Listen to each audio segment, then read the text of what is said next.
नमस्ते बच्चों। आज की वर्चुअल कक्षा में आप सभी का स्वागत है। हम लोग गद्य खंड का तीसरा पाठ ततारा वामिरो को पढ़ रहे थे। अब तक की कहानी को 1-2 मिनट में मैं आपको दोहरा देता हूँ, उसके बाद आगे के पाठ को पढ़ेंगे। हम लोग देख रहे थे कि ये ततारा वामिरो की कथा अंडमान निकोबार द्वीप समूह से जुड़ी हुई कहानी है।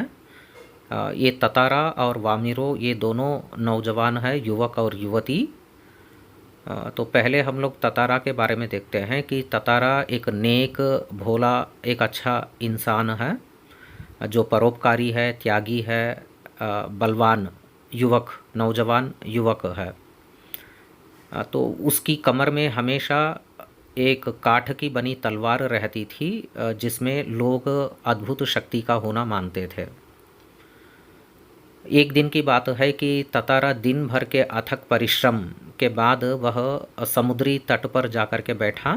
शाम का समय था और बहुत सुंदर वातावरण था। समुद्र की लहरें उठ रही थी और पक्षियों की चहचहाहटें धीरे धीरे समाप्त हो रही थी। तो वह बैठ कर के उस प्राकृतिक सौंदर्य का मज़ा ले रहा था समुद्र के तट पर बैठकर। इतने में थोड़ी सी दूरी से उसे एक मधुर कंठ, एक आवाज़, एक गीत गाती हुई आवाज़ सुनाई देती है। तो वह उस गीत को सुन कर के अपना सुध-बुध खो बैठता है। वह अपने आप को भूल जाता है और उस तरफ वो चल पड़ता है। तो जाकर के देखा तो एक युवती समुद्र के तट पर बैठ कर के यह गीत गा रही थी। तो थोड़ी ही देर में एक बड़ी समुद्र की ऊंची लहर उठ करके उस युवती को भिगोकर चली गई। तो वह युवती होश में आ गई थी और अपना गाना बंद कर दिया था और आंखें खोल करके देखा तो सामने ततारा उसे देख रहा था। तो ततारा कहता है कि तुम गीत की कड़ी को आगे बढ़ाओ, गीत गाओ, बहुत मधुर आवाज़ तुमने पाई, तो गीत को गाओ। तो वामिरो वह युवती को इस तरह से एक अजनबी युवक से बात करना पसंद नहीं था, इसलिए वहाँ से वह जाने को तैयार हो जाती है। तो ततारा उसका रास्ता रोकता है और उसका नाम पूछता है। तो ततारा उस युवती को अपना नाम बताना पसंद नहीं था, लेकिन उस सुंदर युवक को देखने के बाद अनायास ही उसके मुंह से शब्द निकल पड़े, वामिरो। उसने अपना नाम बता दिया। तो उसके बाद वह वहाँ से चल पड़ती है और ततारा पूछता है कि क्या कल भी तुम इसी जगह पर आओगी, कल शाम को? तो उस युवती ने जवाब दिया था कि नहीं, शायद कभी नहीं आऊँगी।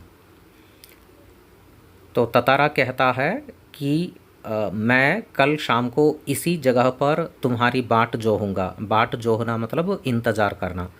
मैं तुम्हारी प्रतीक्षा कल शाम को इसी समुद्री चट्टान, चट्टान मतलब बिग रॉक को चट्टान कहते हैं, तो मैं इसी समुद्री चट्टान पर तुम्हारी बाट जोहूँगा, तुम्हारी प्रतीक्षा करूँगा।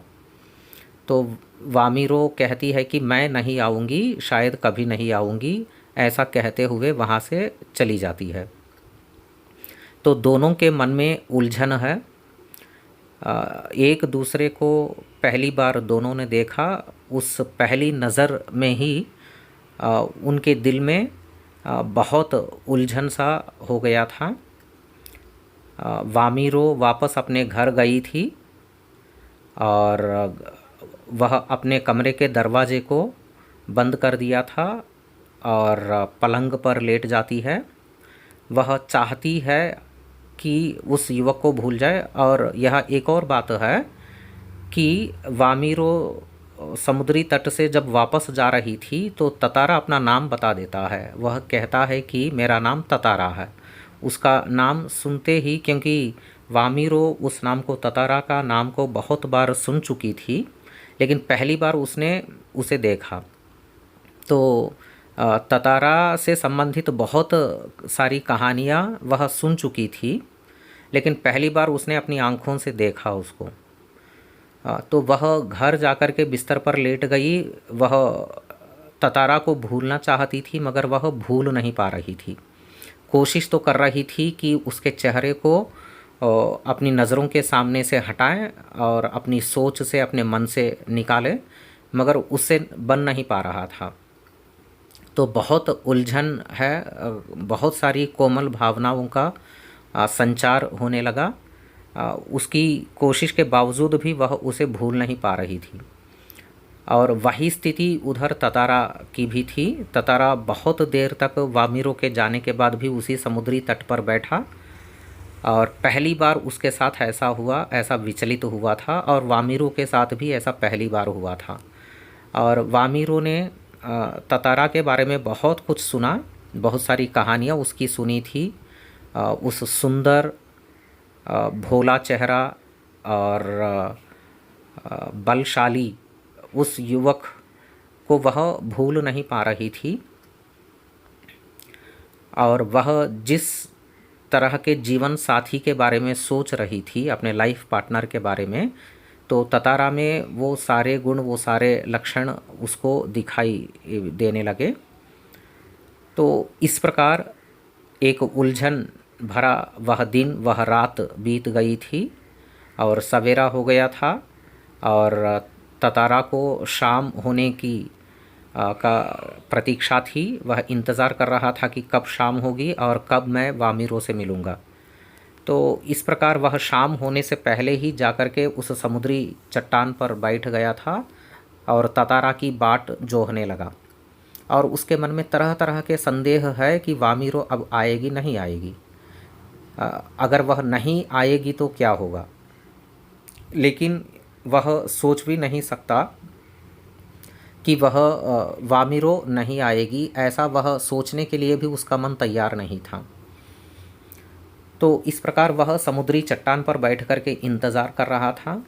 और सूरज पूरी तरह से ढल चुका था, तो झुरमुट आ गया था, मतलब वो शाम का वक्त हो गया था।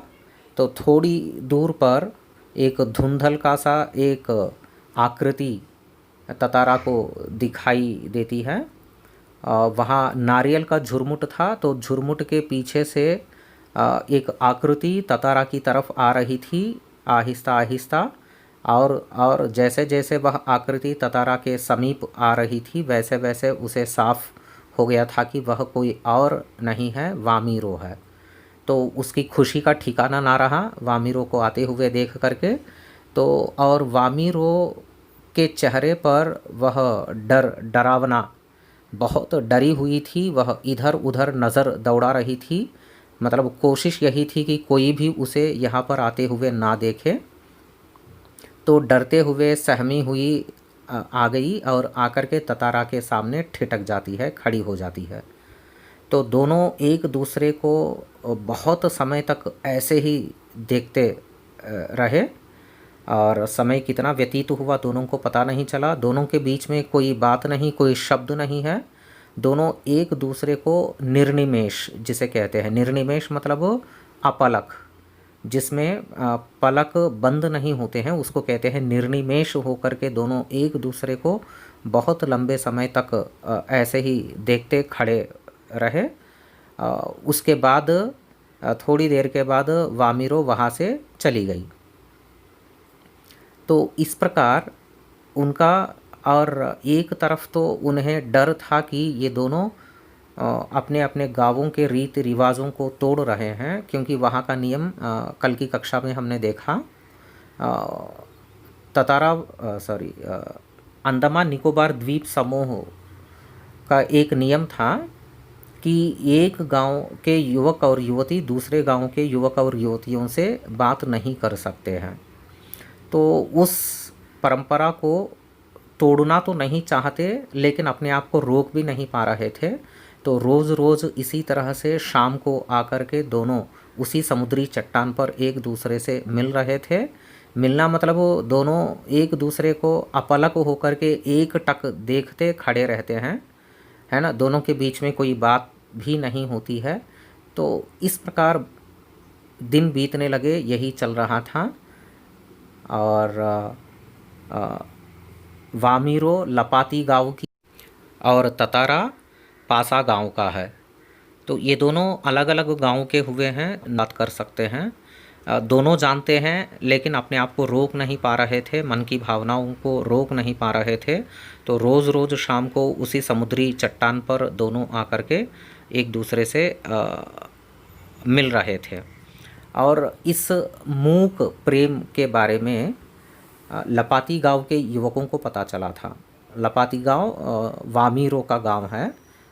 तो लपाती गांव के युवकों ने इस मूक प्रेम के बारे में जान गए थे और पूरा गांव में इसकी चर्चा होने लगी। सबको पता चला कि इस तरह से अलग अलग गांवों के ये दोनों ततारा और वामीरो एक दूसरे से मिल रहे थे।